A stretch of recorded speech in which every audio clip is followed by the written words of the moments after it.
Chapter 12.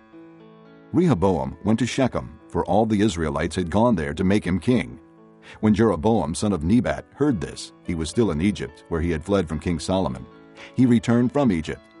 So they sent for Jeroboam, and he and the whole assembly of Israel went to Rehoboam and said to him, Your father put a heavy yoke on us, but now lighten the harsh labor and the heavy yoke he put on us, and we will serve you.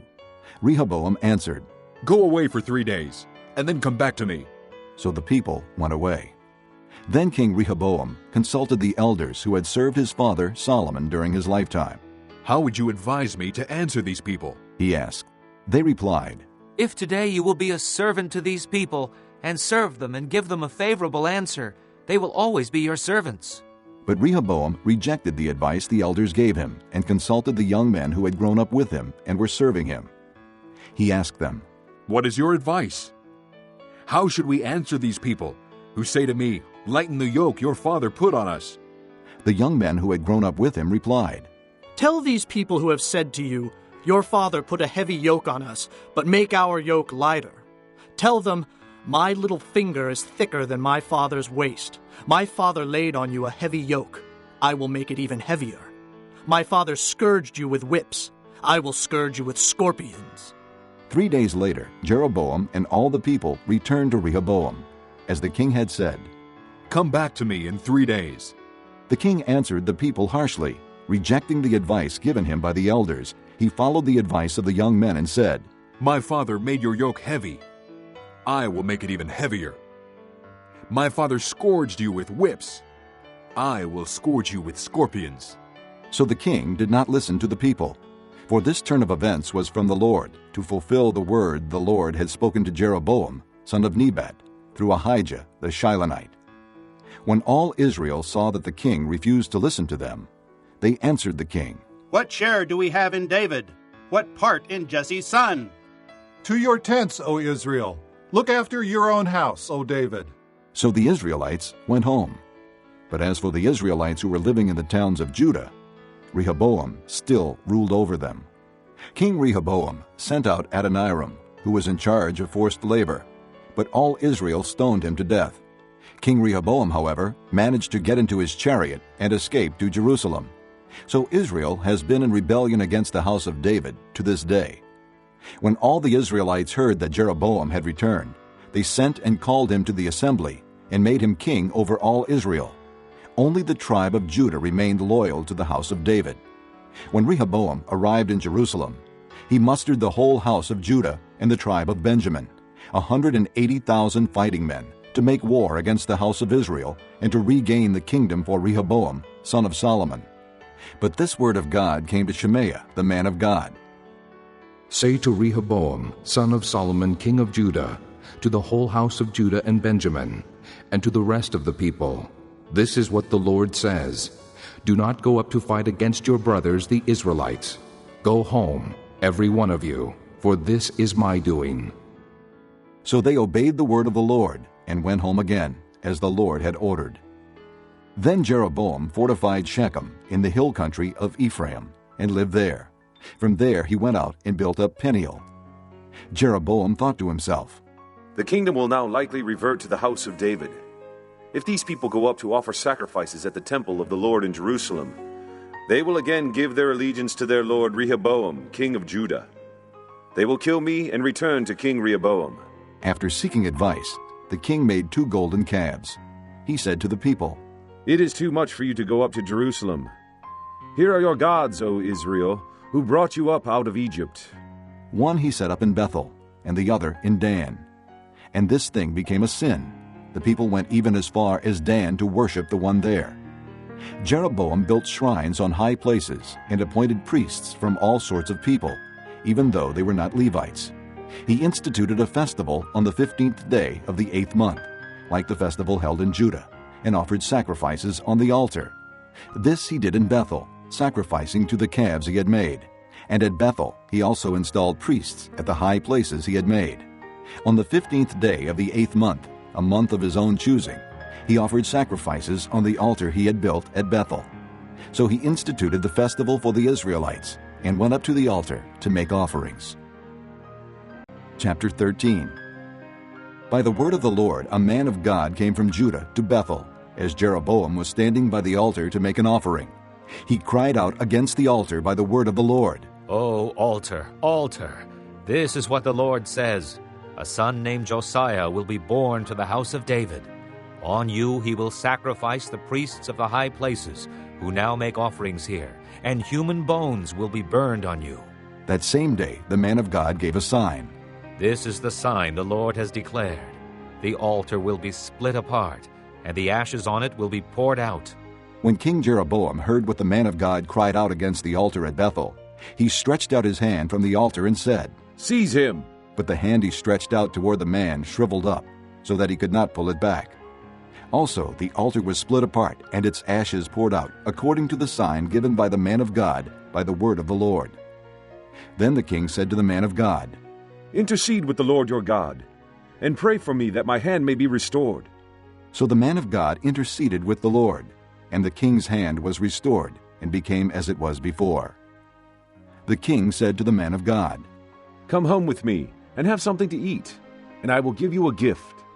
But the man of God answered the king, Even if you were to give me half your possessions, I would not go with you, nor would I eat bread or drink water here.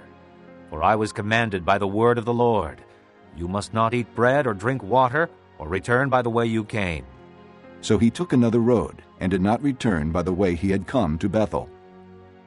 Now there was a certain old prophet living in Bethel, whose sons came and told him all that the man of God had done there that day. They also told their father what he had said to the king. Their father asked them, Which way did he go? And his sons showed him which road the man of God from Judah had taken. So he said to his sons, Saddle the donkey for me. And when they had saddled the donkey for him, he mounted it, and rode after the man of God. He found him sitting under an oak tree, and asked, Are you the man of God who came from Judah? I am, he replied. So the prophet said to him, Come home with me and eat. The man of God said, I cannot turn back and go with you, nor can I eat bread or drink water with you in this place. I have been told by the word of the Lord, You must not eat bread or drink water there, or return by the way you came. The old prophet answered, I too am a prophet as you are. And an angel said to me by the word of the Lord, Bring him back with you to your house, so that he may eat bread and drink water. But he was lying to him. So the man of God returned with him, and ate and drank in his house. While they were sitting at the table, the word of the Lord came to the old prophet who had brought him back. He cried out to the man of God who had come from Judah, This is what the Lord says. You have defied the word of the Lord, and have not kept the command the Lord your God gave you. You came back and ate bread and drank water in the place where he told you not to eat or drink. Therefore your body will not be buried in the tomb of your fathers. When the man of God had finished eating and drinking, the prophet who had brought him back saddled his donkey for him. As he went on his way, a lion met him on the road and killed him, and his body was thrown down on the road, with both the donkey and the lion standing beside it. Some people who passed by saw the body thrown down there, with the lion standing beside the body, and they went and reported it in the city where the old prophet lived. When the prophet who had brought him back from his journey heard of it, he said, It is the man of God who defied the word of the Lord. The Lord has given him over to the lion, which has mauled him and killed him, as the word of the Lord had warned him. The prophet said to his sons, Saddle the donkey for me. And they did so. Then he went out and found the body thrown down on the road, with the donkey and the lion standing beside it. The lion had neither eaten the body nor mauled the donkey. So the prophet picked up the body of the man of God, laid it on the donkey, and brought it back to his own city to mourn for him and bury him. Then he laid the body in his own tomb, and they mourned over him and said, Oh, my brother. After burying him, he said to his sons, When I die, bury me in the grave where the man of God is buried. Lay my bones beside his bones. For the message he declared by the word of the Lord against the altar in Bethel, and against all the shrines on the high places, in the towns of Samaria will certainly come true. Even after this, Jeroboam did not change his evil ways, but once more appointed priests for the high places from all sorts of people. Anyone who wanted to become a priest, he consecrated for the high places. This was the sin of the house of Jeroboam that led to its downfall and to its destruction from the face of the earth. Chapter 14. At that time, Abijah, son of Jeroboam, became ill, and Jeroboam said to his wife, Go, disguise yourself, so you won't be recognized as the wife of Jeroboam. Then go to Shiloh. Ahijah the prophet is there, the one who told me I would be king over this people. Take 10 loaves of bread with you, some cakes and a jar of honey, and go to him. He will tell you what will happen to the boy. So Jeroboam's wife did what he said, and went to Ahijah's house in Shiloh. Now Ahijah could not see. His sight was gone because of his age. But the Lord had told Ahijah, Jeroboam's wife is coming to ask you about her son, for he is ill, and you are to give her such and such an answer. When she arrives, she will pretend to be someone else. So when Ahijah heard the sound of her footsteps at the door, he said, Come in, wife of Jeroboam. Why this pretense? I have been sent to you with bad news. Go, tell Jeroboam that this is what the Lord, the God of Israel, says. I raised you up from among the people and made you a leader over my people Israel. I tore the kingdom away from the house of David and gave it to you. But you have not been like my servant David, who kept my commands and followed me with all his heart, doing only what was right in my eyes. You have done more evil than all who lived before you. You have made for yourself other gods, idols made of metal. You have provoked me to anger and thrust me behind your back. Because of this, I am going to bring disaster on the house of Jeroboam. I will cut off from Jeroboam every last male in Israel, slave or free. I will burn up the house of Jeroboam as one burns dung, until it is all gone. Dogs will eat those belonging to Jeroboam who die in the city, and the birds of the air will feed on those who die in the country. The Lord has spoken.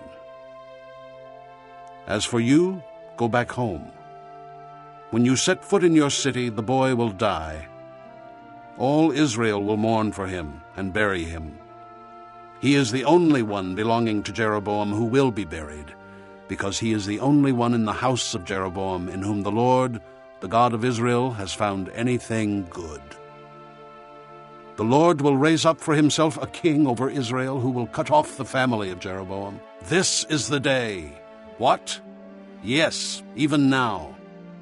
And the Lord will strike Israel so that it will be like a reed swaying in the water. He will uproot Israel from this good land that he gave to their forefathers and scatter them beyond the river, because they provoked the Lord to anger by making Asherah poles. And he will give Israel up because of the sins Jeroboam has committed and has caused Israel to commit. Then Jeroboam's wife got up and left and went to Tirzah. As soon as she stepped over the threshold of the house, the boy died. They buried him, and all Israel mourned for him, as the Lord had said through his servant, the prophet Ahijah.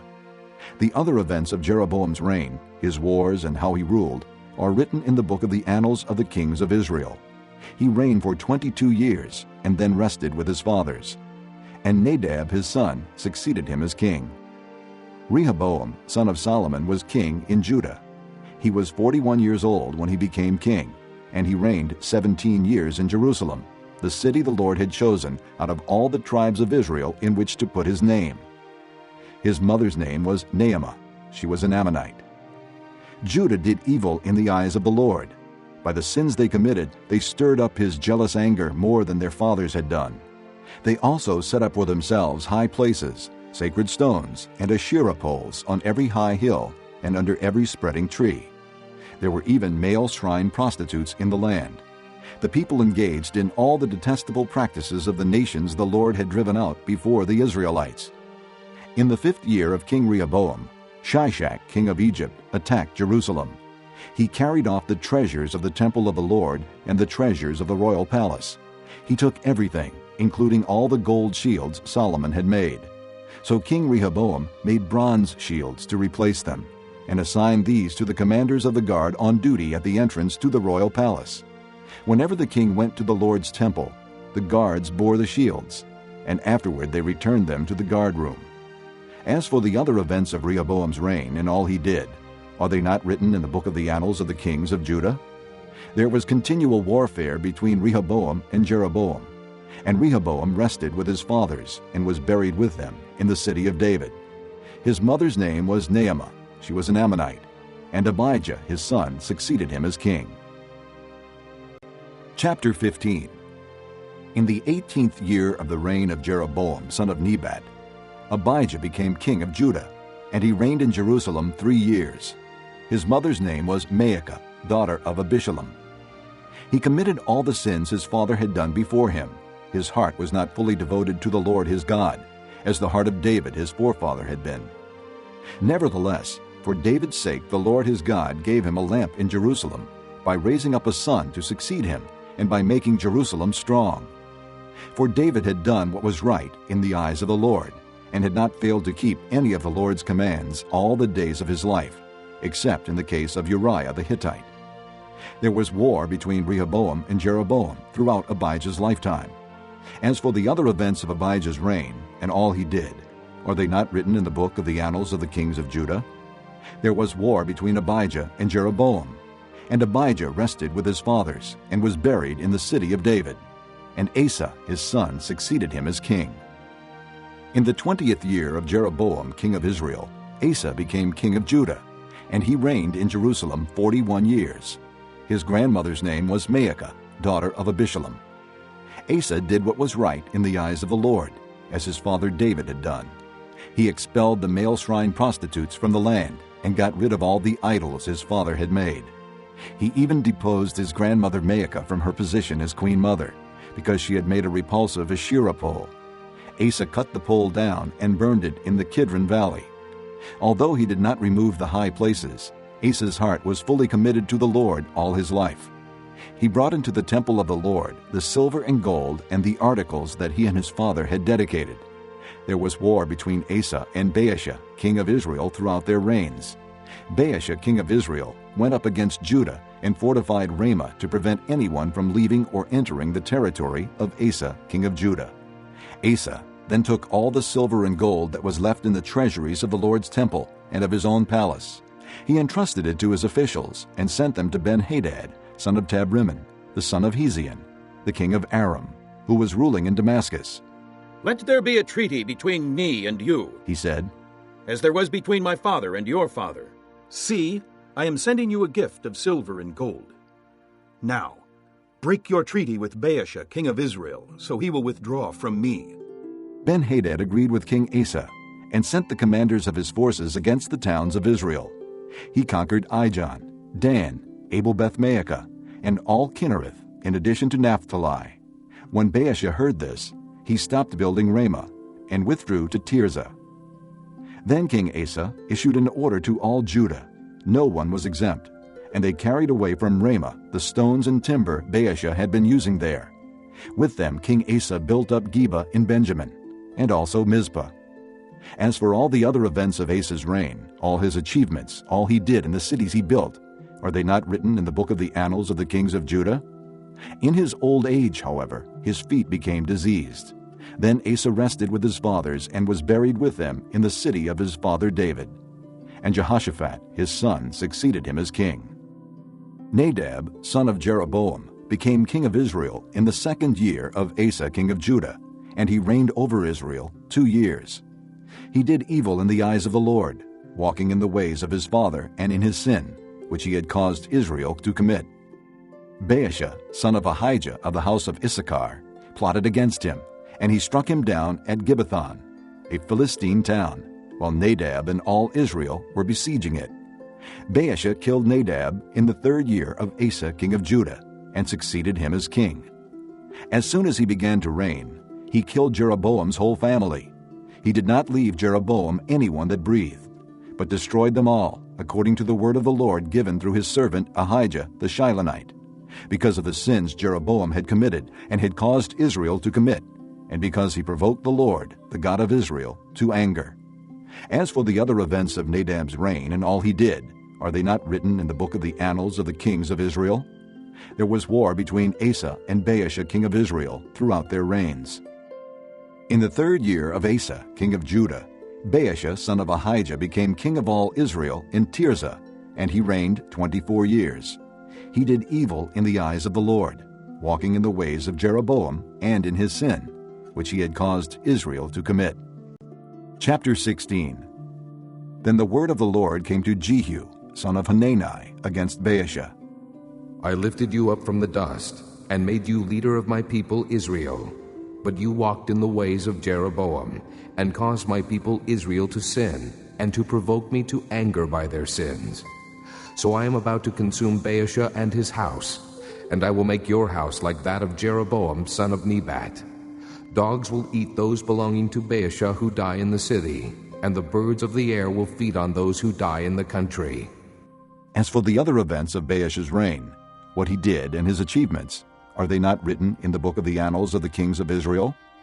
Baasha rested with his fathers and was buried in Tirzah, and Elah his son succeeded him as king. Moreover, the word of the Lord came through the prophet Jehu, son of Hanani, to Baasha and his house, because of all the evil he had done in the eyes of the Lord, provoking him to anger by the things he did, and becoming like the house of Jeroboam, and also because he destroyed it. In the 26th year of Asa king of Judah, Elah son of Baasha became king of Israel, and he reigned in Tirzah 2 years. Zimri, one of his officials who had command of half his chariots, plotted against him. Elah was in Tirzah at the time, getting drunk in the home of Arza, the man in charge of the palace at Tirzah. Zimri came in, struck him down, and killed him in the 27th year of Asa king of Judah. Then he succeeded him as king. As soon as he began to reign and was seated on the throne, he killed off Baasha's whole family. He did not spare a single male, whether relative or friend.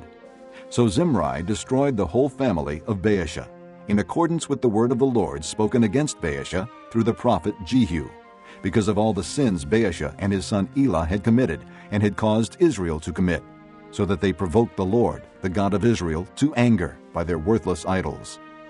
As for the other events of Elah's reign and all he did, are they not written in the book of the annals of the kings of Israel? In the 27th year of Asa king of Judah, Zimri reigned in Tirzah 7 days. The army was encamped near Gibbethon, a Philistine town. When the Israelites in the camp heard that Zimri had plotted against the king and murdered him, they proclaimed Omri, the commander of the army, king over Israel that very day there in the camp. Then Omri and all the Israelites with him withdrew from Gibbethon and laid siege to Tirzah. When Zimri saw that the city was taken, he went into the citadel of the royal palace and set the palace on fire around him. So he died, because of the sins he had committed, doing evil in the eyes of the Lord, and walking in the ways of Jeroboam, and in the sin he had committed, and had caused Israel to commit. As for the other events of Zimri's reign and the rebellion he carried out, are they not written in the book of the annals of the kings of Israel? Then the people of Israel were split into 2 factions. Half supported Tibni, son of Ginath, for king, and the other half supported Omri. But Omri's followers proved stronger than those of Tibni, son of Ginath. So Tibni died, and Omri became king. In the 31st year of Asa king of Judah, Omri became king of Israel, and he reigned 12 years, 6 of them in Tirzah. He bought the hill of Samaria from Shemer for 2 talents of silver, and built a city on the hill, calling it Samaria, after Shemer, the name of the former owner of the hill. But Omri did evil in the eyes of the Lord, and sinned more than all those before him. He walked in all the ways of Jeroboam, son of Nebat, and in his sin, which he had caused Israel to commit, so that they provoked the Lord, the God of Israel, to anger by their worthless idols. As for the other events of Omri's reign, what he did and the things he achieved, are they not written in the book of the annals of the kings of Israel? Omri rested with his fathers, and was buried in Samaria. And Ahab his son succeeded him as king.